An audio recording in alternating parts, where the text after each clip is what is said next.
Coming up tonight on YCU, 3 cars have been stolen in the past 2 days in Springfield, Vermont. Hartford will be voting on town meeting day on recreational fields and facility improvements. Find out the details. And Representative Linda Tanner talks about some social media laws in regards to your workplace. With more news, sports, and weather, stay tuned. It's time for YCU, your local view. Now, your daily digest of the Dartmouth Lake Sunapee region and central Vermont. News, sports, weather, public affairs, and all that's happening in our area. The news on YCU, your local view. Welcome to our Wednesday edition of YCU. I'm David Carmichael. In the past 48 hours, 3 vehicles have been stolen in the Union Street, Mount View, and Parker Hill Road areas in Springfield, Vermont.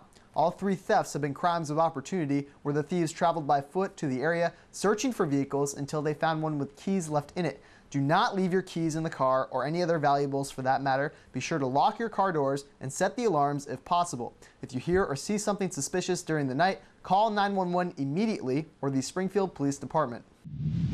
An individual or individuals broke a large plate glass window of the Coniston store in Croydon early Monday morning, taking cigarettes and leaving the cash behind. Police Chief Richard Lee says he received a call from store owner Roxanne Turner at about 5 a.m. reporting the break-in. Shattered glass was found near the back of the store.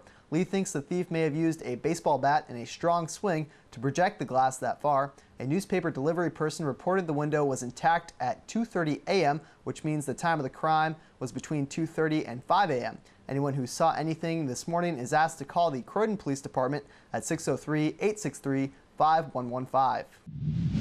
Infrastructure improvements will be the forefront during Hartford's town meeting as 2 proposals aim to upgrade out-of-date facilities costing nearly $14 million. The Hartford improvement bonds will ask taxpayers to approve borrowing money to pay for renovations to town and school recreation facilities, as well as the town's aging municipal building in White River Junction. The money will be funneled into 6 different projects. The largest is the $3.1 million building of the so-called Maxfield property along Route 5. This will add sports facilities such as basketball courts and tennis courts, as well as baseball fields. Money will also go towards renovations to the Wendell Barwood Arena and a new track and turf football field for the Hartford High School. Vermont legislation that would impose a fine on people who deliberately ski out of bounds at ski resorts and then require rescue will not be passing in the House this year.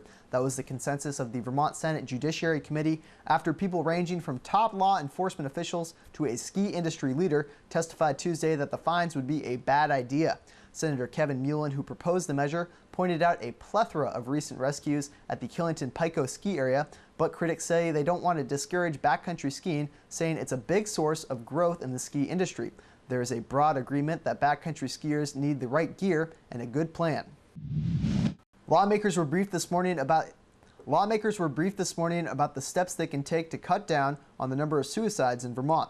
The Vermont Youth Suicide Prevention Coalition and the Vermont Suicide Prevention Resource and Training Center are expected to brief lawmakers on the fact that 6 out of 130 gunshot deaths in Vermont in the last 2 years were suicides. Representatives have proposed a bill that would call for a 48-hour waiting period to purchase a gun at gun shops. The legislation would allow a cooling off period for people who might want to buy a gun with suicide in mind during a personal crisis. For these stories and more, be sure to check out our website at ycunow.com, and also please like our Facebook page. After the break, meet Nicole Hastings from the Main Street Museum in White River Junction. The YCU News continues in a moment.